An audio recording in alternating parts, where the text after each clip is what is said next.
د علمي څېړنو نوښت او د مسلمانانو د شکوه زمانه، د علومو تولید، فرهنګي هڅو او د بشري تمدن سمبول. هغه ځای چې د مسلمانانو د شکوه، جلال او آبادۍ دورې رڼایي خپروله او د نړۍ پوهانو ته یې د زده کړې الهام ورکاوه. په هغه وخت کې چې نړۍ د جهل او ناپوهۍ په تیارو کې ډوبه وه، اسلام د علم، پرمختګ او تمدن لمر راپورته کړ. دا لمر دومره ځلیدونکی و چې د تاریخ تاریکه پاڼې یې رڼا کړې او یوې داسې زرینې دورې ته یې بنسټ کېښود چې د بشري تمدن پر بهیر یې ژوره اغیزه وکړه. د اسلامي تاریخ د زرینې دورې پیل.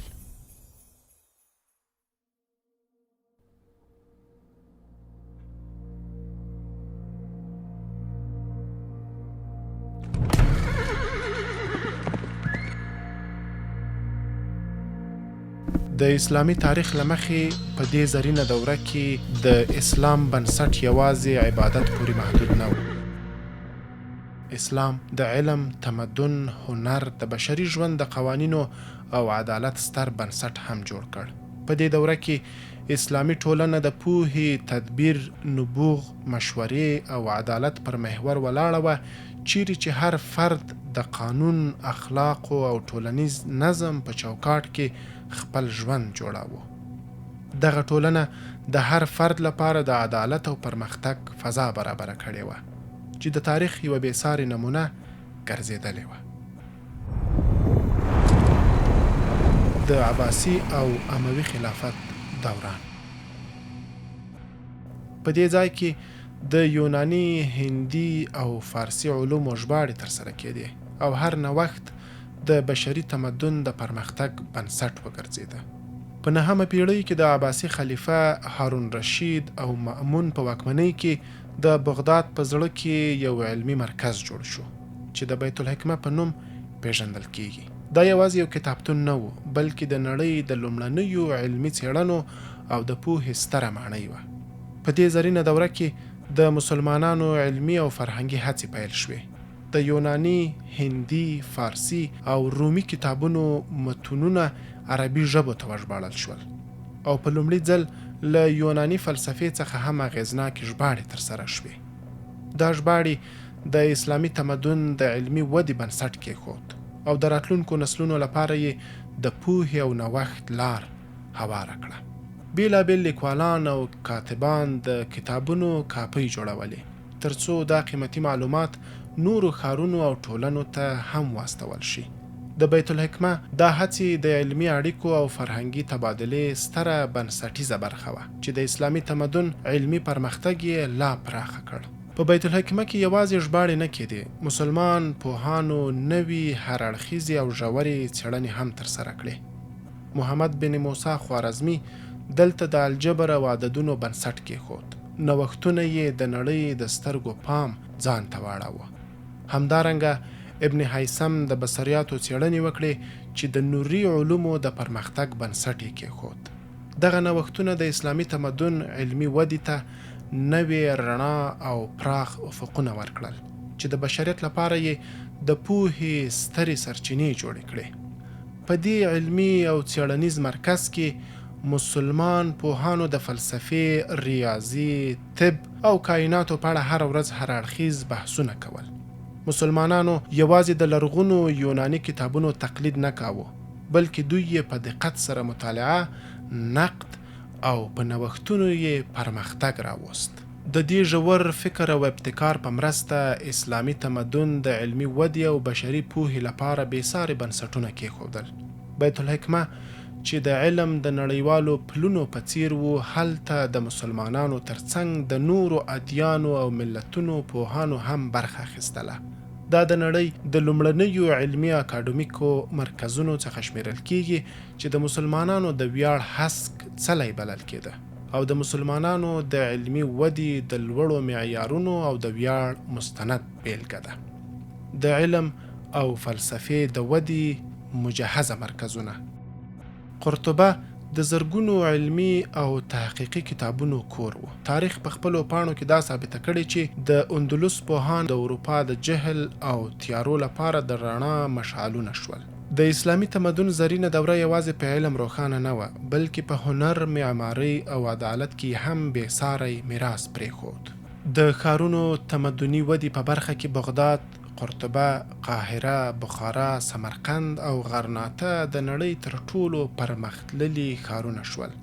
د اندلس الحمرا ماڼۍ، د قرطبې جومات، د سمرقند مدرسې او د قاهرې مسجدونه هر یو د دې دورې د هنر او معمارۍ زرینې بیلګې دي.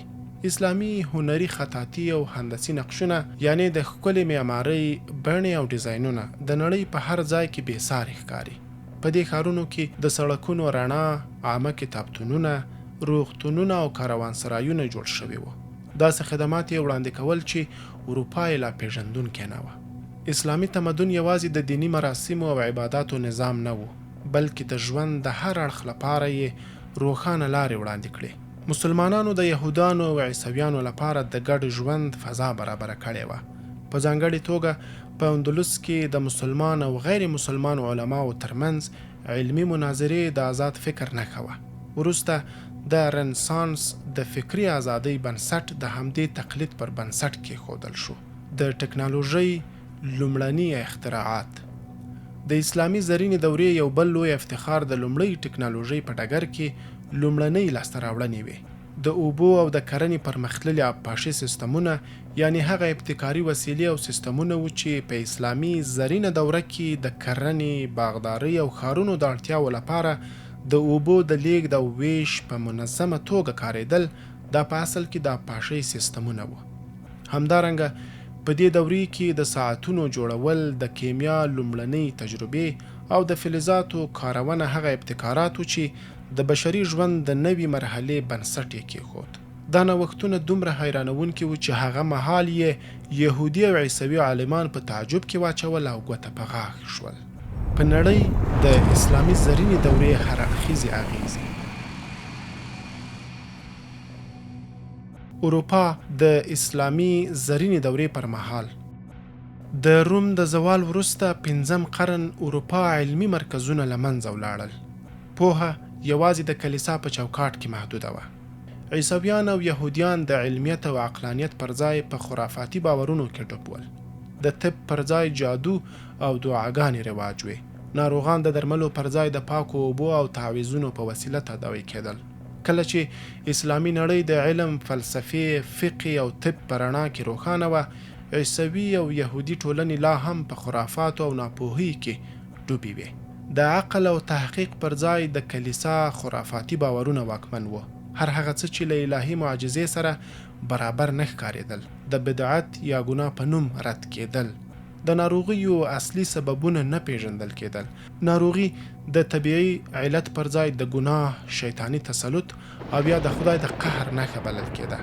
رواني ناروغان اکثرا د جادوګرۍ یا د شیطان د تسلط تر تور لاندې وژل کېدل یا په اور کې سوځول کېدل. یوازې کلیسا د علم او پوهې سرچینه ګڼل کېده. د درملنې لپاره د کلیسا راهبانو ته ورتګ لازمي وو. که یو چا د ساینس، علمي څېړنې یا طب خبره کوله، د ارتداد او زندقۍ په نوم محاکمه کېده. فیوډالي نظام خلکو ته هیڅ حق نه ورکاوه. اکثریت خلک بزګران وو چې د زمیندارانو د واک لاندې ژوند کاوه. اروپایي ښارونه د ښاري فرهنګ خلاف ککړ او بې نظم وو. وباګانې ډېرې خپرې وې. په داسې حال کې چې اسلامي تمدن د علم، تجربو او عقل پر بنسټ د طب، ریاضي، کیمیا او فلسفي نظامونه رامنځته کړل، اروپا بیا په خرافاتو کې کلونه ډوبه پاتې شوه. همدا وجه وه چې وروسته اروپایان د مسلمانانو له علمي خزانو څخه د بیدارۍ الهام واخیست. مسلمان نامتو پوهان لکه ابن سینا، خوارزمی، ابن هیثم، فارابي، جابر بن حیان په اروپا کې د علمي رنسانس مخکښان شول.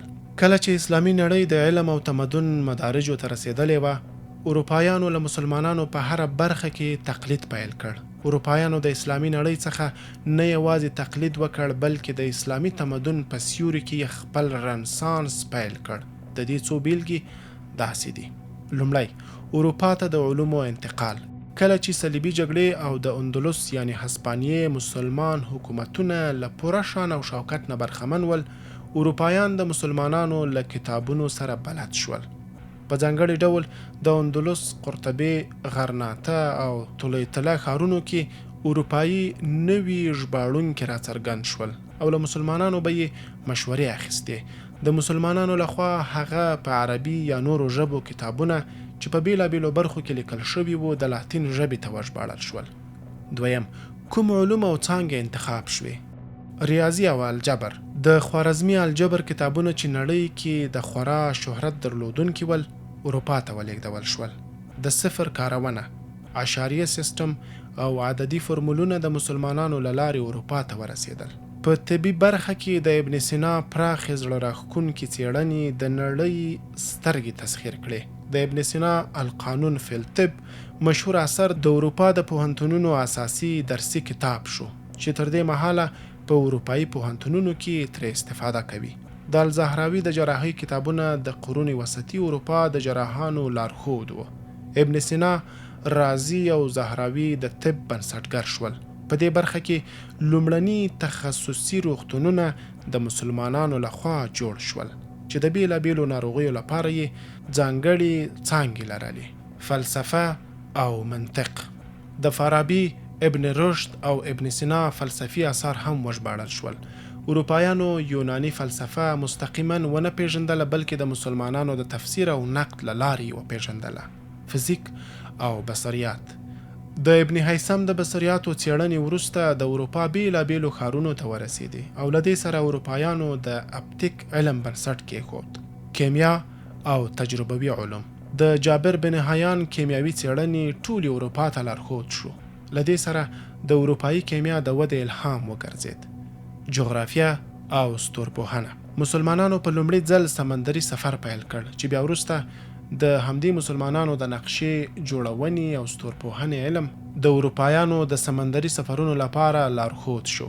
همدارنګه د ابن خلدون د ټولپوهنې نظریات وروسته په اروپا کې الهام بخښونکي نظریات وګرځېدل.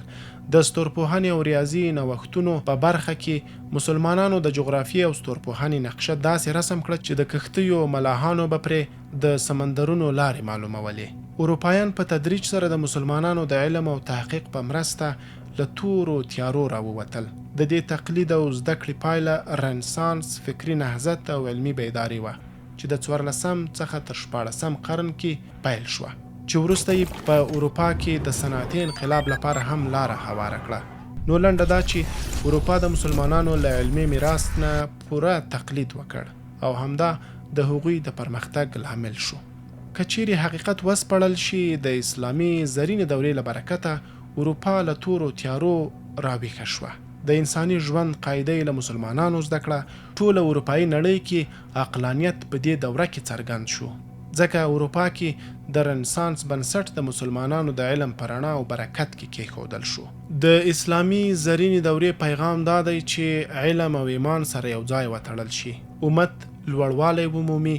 نن هم د اسلامي امت ستره اړتیا ده چې خپل تیر باشکوه زرین تاریخ بیرته را ژوندی کړي. علم له ایمان سره د امت د بقا راز دی. د اسلامي تمدن زرینه دوره د راتلونکي الهام سرچینه ده.